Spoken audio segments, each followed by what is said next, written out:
Hello students, welcome back to my channel NCERT Science. So I am back again with a new chapter.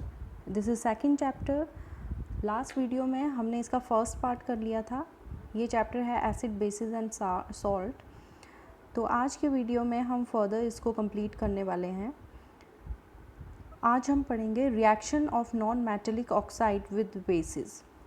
तो last video में हमने जहाँ पे finish किया था वहाँ पे हमने क्या किया था, हमने किया था reaction of metal oxide with acids. So today now we will discuss reaction of non-metallic oxide with bases. So what happened in this reaction? This is calcium hydroxide. Calcium hydroxide is a base. It will react with carbon dioxide and it will form calcium carbonate and water. So here the salt is formed, calcium carbonate is a salt and it is water. So this reaction is very much similar with the acid and base reaction. जो हमने neutralisation reaction की थी उसमें क्या था, acid और basis combine करते हैं, रिएक्शन होती है तो वो सोल्ट एंड वाटर बनाते हैं. तो इस रिएक्शन में क्या हो रहा है, कैल्शियम हाइड्रोक्साइड कार्बन डाइऑक्साइड के साथ रिएक्ट करके सोल्ट एंड वाटर बना रहा है. तो ये रिएक्शन सिमिलर है न्यूट्रलाइजेशन रिएक्शन के. Okay, so non metallic oxides are acidic in nature. Next, what do all acid and bases have common. Acid और बेसिस में क्या कॉमन है. अब देखो, हमें पता है जो आयंस होते हैं वो इलेक्ट्रिक करंट को कैरी करते हैं. Acid dissociate in water to produce hydrogen ion. जो एसिड्स होते हैं जब हम उन्हें वाटर में मिक्स करते हैं तो वो क्या देते हैं, H पॉजिटिव आयन. ये हम पहले भी पढ़ चुके हैं. सपोज ये एसिड है, इसको हमने वाटर में मिक्स किया तो इसने H पॉजिटिव और Cl नेगेटिव आयन दिए. ठीक है, H पॉजिटिव आयन इसलिए देते हैं क्योंकि एसिडिक प्रॉपर्टी कौन से आयन की वजह से आती है, किसी भी एसिड में H पॉजिटिव आयन की वजह से आती है. तो ये जो H पॉजिटिव आयन है ये कभी भी अकेला एग्जिस्ट नहीं करता है. तो ये क्या करेगा, ये जो H पॉजिटिव आयन डिसोशिएट हुआ HCl से, ये आगे चल के वाटर के साथ रिएक्ट करेगा और फॉर्म करेगा हाइड्रोनियम आयन. ठीक है, तो H पॉजिटिव आयन जो है वो कभी भी अकेला एग्जिस्ट नहीं करता है. It exist in the form of hydronium ion. All acids contain hydrogen but all hydrogen containing compounds are not acid. अब देखो, जितने भी एसिड्स होते हैं उनमें क्या होता है, हाइड्रोजन होता है. ठीक है, लेकिन जितने भी हाइड्रोजन कंटेनिंग कंपाउंड्स होते हैं वो सारे के सारे एसिड्स नहीं होते हैं. अब इसको हम एक एक्टिविटी के थ्रू समझेंगे. आपने एक टैंक लिया, टैंक में आप क्या करेंगे, एक सोल्यूशन लेंगे. मान लो आपने सोल्यूशन ले लिया सल्फ्यूरिक एसिड का. ठीक है, डाइल्यूट सल्फ्यूरिक एसिड का. यहाँ पे आपने डाइल्यूट सल्फ्यूरिक एसिड का सोल्यूशन ले लिया. इसके अंदर आपने 2 नेल्स फिट कर दिए और इसके साथ एक बैटरी फिट कर दी है जहाँ से ये करंट देगी बैटरी यहाँ पे, और यहाँ पे एक बल्ब है. ठीक है, बल्ब को भी आपने फिट कर लिया. ठीक है, अब देखो ये जो जब यहाँ से करंट आएगा तो ये जो डाइल्यूट सल्फ्यूरिक एसिड है, आपको पता है एसिड जो है वो H पॉजिटिव आयन देता है, तो यहाँ पे करंट फ्लो होगा और ये बल्ब ग्लो कर जाएगा. अब सेम यही वाली जो एक्टिविटी है, आप सल्फ्यूरिक एसिड की जगह अगर आप ग्लूकोज को लेते हैं, ग्लूकोज का सोल्यूशन लेते हो. अब ग्लूकोज का फॉर्मूला क्या होता है, C6H12O6. ओके, तो इसमें भी हाइड्रोजन तो है ही ना इसमें. ठीक है, तो सेम एक्टिविटी अगर आप ग्लूकोज के साथ करते हो तो ग्लूकोज के साथ क्या होगा, यहाँ पे बल्ब ग्लो नहीं करेगा. तो ये जो एक्टिविटी है इससे आपको क्या पता चलता है कि जो ग्लूकोज है, ठीक है, वो आयंस को कंडक्ट, जो इसके वो आयंस में डिसोशिएट नहीं होता है. ठीक है, तो अल्कोहल हो गया, ग्लूकोज हो गया, ये आयंस में डिसोशिएट नहीं होते हैं क्योंकि ये एसिडिक प्रॉपर्टीज शो नहीं करते हैं. तो सिर्फ किसी सल्फ्यूरिक एसिड या HCl के साथ आप इस एक्टिविटी को करते हो, तो जब भी हम किसी एसिड को पानी में डिज़ोल्व करते हैं तो वो H पॉजिटिव आयन देता है. ओके, अब हम एग्जांपल लेते हैं बेस का. अगर हम कोई बेस लेते हैं, बेस है sodium hydroxide. It will dissociate into sodium positive and OH negative ion. तो जो बेस है जब हम उसे पानी में डिज़ोल्व करेंगे it will give OH negative ions. ठीक है, इसके अलावा एक और एक्टिविटी है, उसके बारे में मैं आपको बता देती हूँ। जो भी एसिड या बेसिस होते हैं, ठीक है, मान लो एसिड है, जब वो पानी के साथ मिक्स करते हैं तो उनकी क्या रिएक्शन होती है। ठीक है, तो यहाँ पे एक एक्टिविटी है, यहाँ पर हमने 2 टेस्ट ट्यूब ले ली। ठीक है, एक में हमने HCl गैस प्रोड्यूस की, HCl गैस प्रोड्यूस की हमने यहाँ पे। तो अगर आप इसके पास ड्राई लिटमस पेपर लेके जाओगे, अगर आप इस HCl के पास जो HCl गैस यहाँ से प्रोड्यूस हो रही है वहाँ पर ड्राई लिटमस पेपर लेके जाओगे ब्लू कलर का, तो उसमें कोई चेंज नहीं आएगा उसके कलर में। अगर आप लिटमस पेपर को वेट करके पानी में गीला करके उसको HCl गैस के पास लेके जाते हो तो क्या होगा, ब्लू लिटमस जो है वो रेड कलर में चेंज हो जाएगा। इस एक्टिविटी से आपको क्या पता चला, जो HCl है वहाँ से हाइड्रोजन आयन कैसे डिसोशिएट हुआ। ये HCl है, यहाँ से हाइड्रोजन आयन कैसे डिसोशिएट हुआ, जब वो पानी के कांटेक्ट में आया। ओके, जब लिटमस पेपर ड्राई था तब कोई चेंज नहीं आया, लेकिन जैसे ही लिटमस पेपर को हमने ड्राई किया तो जो HCl से H पॉजिटिव था वो डिसोशिएट हो गया। तो इस एक्टिविटी से हमें क्या पता चला कि जो H पॉजिटिव आयन है, एसिड है, वो पानी में ही डिसोशिएट होते हैं।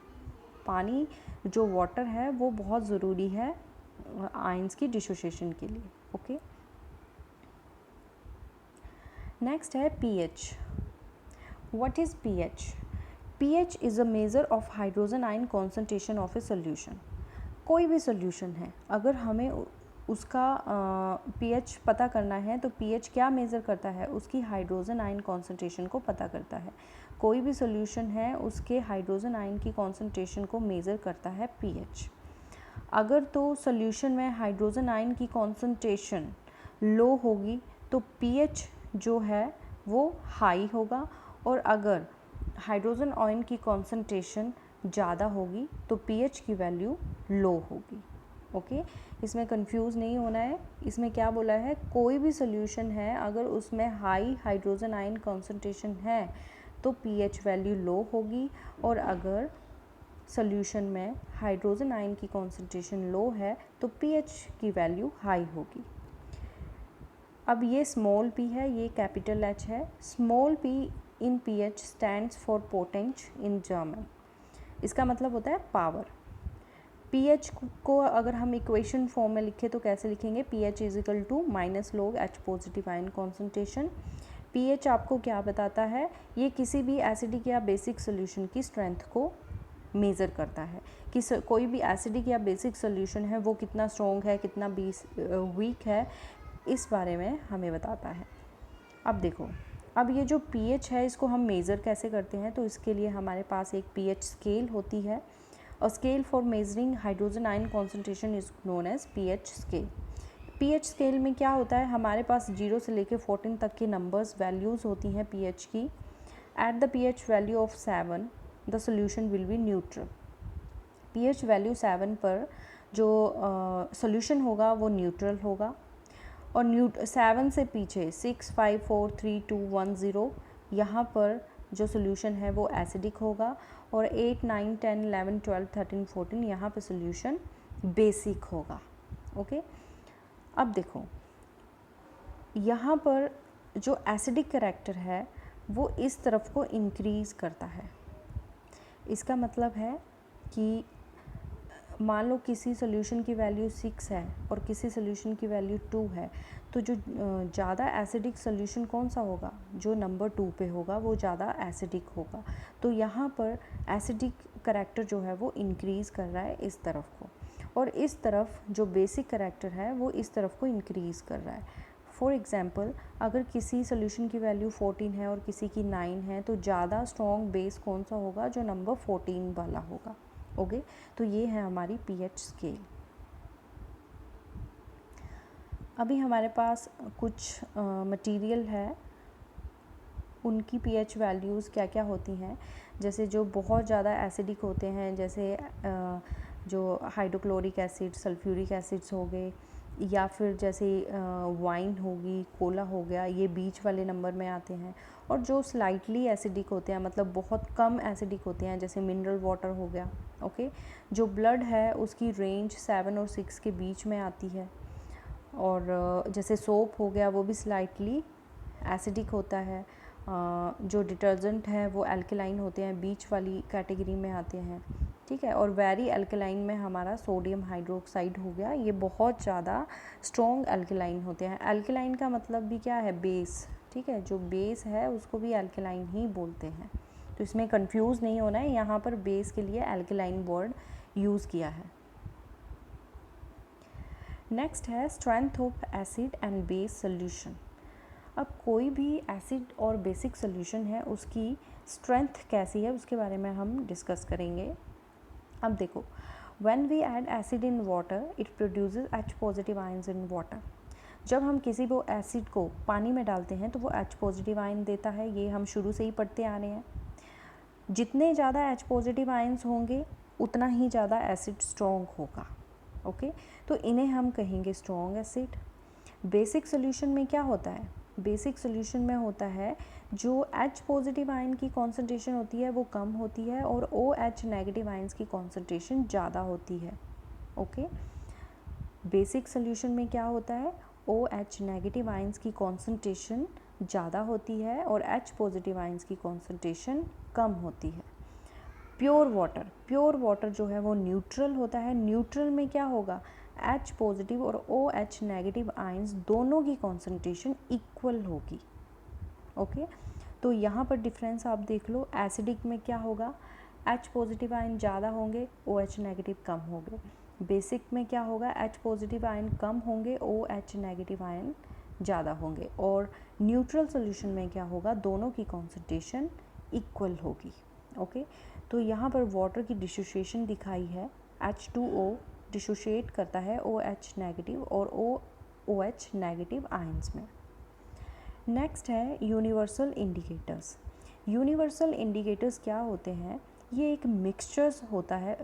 यूनिवर्सल इंडिकेटर जो है एक मिक्सचर होता है बहुत सारे इंडिकेटर का। यहाँ पर बहुत सारे इंडिकेटर्स को मिक्स किया जाता है।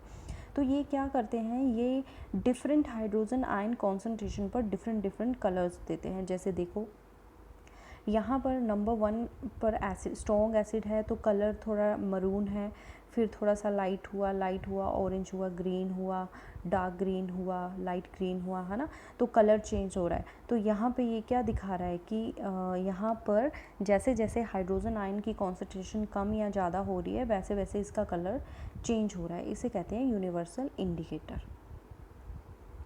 Importance of pH in everyday life. pH की हमारी एवरीडे लाइफ में क्या इम्पोर्टेंस है, तो सबसे पहले हम अपनी बॉडी से डिस्कस करते हैं। हमारी जो बॉडी है वो कौन से pH रेंज में काम करती है, 7.0 टू 7.8। जब रेन वाटर आता है, देखो रेन वाटर जो होता है जब उसमें pH की वैल्यू 5.6 से कम हो जाती है तो उसे एसिड रेन कहते हैं। एसिड रेन आपने पढ़ा है, जैसे जो हमारा आगरा में ताजमहल है उसका जो मार्बल है वो येलो कलर धीरे धीरे येलो पड़ता जा रहा है। तो ऐसा क्यों हो रहा है, क्योंकि वहाँ पर पोल्यूशन की वजह से एसिड रेन हो रही है, उसी वजह से उसका कलर ख़राब हो रहा है, ठीक है। अब यही एसिड रेन जो है वो रिवर में जाके गिरेगी तो वहाँ पर एक्वाटिक एनिमल जो होते हैं उनको भी हार्मफुल होगा। pH in are digestive system. हमारा जो डाइजेस्टिव सिस्टम है उसमें pH का क्या रोल है। अब आपने डाइजेस्टिव सिस्टम पढ़ा हुआ है, आपको पता है जो हमारा स्टमक होता है वो हाइड्रोक्लोरिक एसिड प्रोड्यूस करता है। किस में हेल्प करता है, hydrochloric acid digestion of food में, ठीक है। लेकिन ड्यूरिंग द डाइजेशन, जब डाइजेशन के दौरान क्या होता है, कई बार हम ओवर ईटिंग कर लेते हैं तो हमारे जो स्टमक है वो फूड की डाइजेशन के लिए ज़्यादा से ज़्यादा एसिड प्रोड्यूस कर देता है। और जब ज़्यादा एसिड हमारे स्टमक में बन जाएगा तो हमें पेन होगा, इरिटेशन होगी, ठीक है। तो इस एसिड को न्यूट्रलाइज़ करने के लिए, इसके इफ़ेक्ट को कम करने के लिए हम एंटा एसिड का यूज़ करते हैं। जैसे हम इनो खाते हैं, ठीक है। इनो जो होता है वो बेस होता है, तो अगर हमने किसी एसिड के इफ़ेक्ट को कम करना है तो हम उसमें बेस मिला देंगे, ठीक है। तो हम कौन सा एंटासिड यूज़ करते हैं, magnesium hydroxide which is also known as milk of magnesia. pH change as the cause of tooth decay. अब आपने टूथ डिके के बारे में पढ़ा होगा।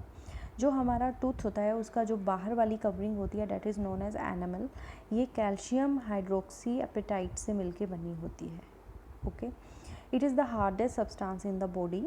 हमारी बॉडी का सबसे जो हार्डेस्ट सब्सटेंस है वो क्या है? Enamel, tooth enamel. अब क्या होता है, जब भी हम खाना खाते हैं, कुछ भी खाना खाते हैं, वो हमारे दांतों में फंस जाता है ना। हमारे दांतों में कई बार कैविटीज़ होती हैं, तो क्या होता है, हमारे जो माउथ का पीएच है वो 5.5 से नीचे चला जाता है। अब 5.5 के बिलो जाएगा तो वहाँ पर बैक्टीरिया एक्टिव हो जाएंगे, वो क्या करेंगे? एसिड प्रोड्यूस करेंगे। एसिड क्यों प्रोड्यूस करेंगे? क्योंकि जो भी हमारे शुगर या फूड पार्टिकल है उसको वो डिग्रेड करेंगे और एसिड प्रोड्यूस करेंगे। तो ये जो एसिड है वो धीरे धीरे हमारे टूथ को ख़राब करना शुरू कर देगा। Self defence by plants and animal. अब कुछ प्लांट्स और एनिमल्स होते हैं वो सेल्फ डिफेंस शो करते हैं, तो वो एसिड रिलीज़ करते हैं। जैसे हनी बी है। हनी बी आपने देखा होगा कि जब भी वो आपको बाइट करती है तो वो एक एसिड प्रोड्यूस करती है जिसकी वजह से हमें पेन और इरिटेशन होती है। तो कभी भी ऐसा होता है तो आप बेकिंग सोडा का यूज़ कर सकते हैं उस टंग एरिया पे, जिससे आपको पेन से रिलीफ मिल सकता है। क्योंकि इसने एसिड प्रोड्यूस किया है, अगर यहाँ पे आप बेस अप्लाई करोगे तो आपको रिलीफ मिलेगा। क्योंकि एसिड के इफ़ेक्ट को न्यूट्रलाइज़ करना है तो उसके लिए आपको इसके ऊपर बेस अप्लाई करने पड़ेगा। Stinging of nettle plant. ये जो नेटल प्लांट होते हैं, स्टिंग्स होते हैं, ये भी एसिड प्रोड्यूस करते हैं। ओके, सो गाइज़, ये था मेरा सेकंड चैप्टर का सेकंड पार्ट है। नेक्स्ट वीडियो के लिए आपको वेट करने पड़ेगा। अगर आपको ये वीडियो अच्छा लगा हो तो इसको शेयर कीजिए और मेरे चैनल को सब्सक्राइब ज़रूर कीजिए, और जितना हो सके इसे शेयर कीजिए। और अगर आप चाहते हैं कि मैं और भी ऐसे कोर्सेज़ बनाऊं तो आप मुझे कमेंट बॉक्स में ज़रूर बताइए, फिर उसके अकॉर्डिंग मैं आपको कोर्स बनाऊंगी आगे। Thanks for watching.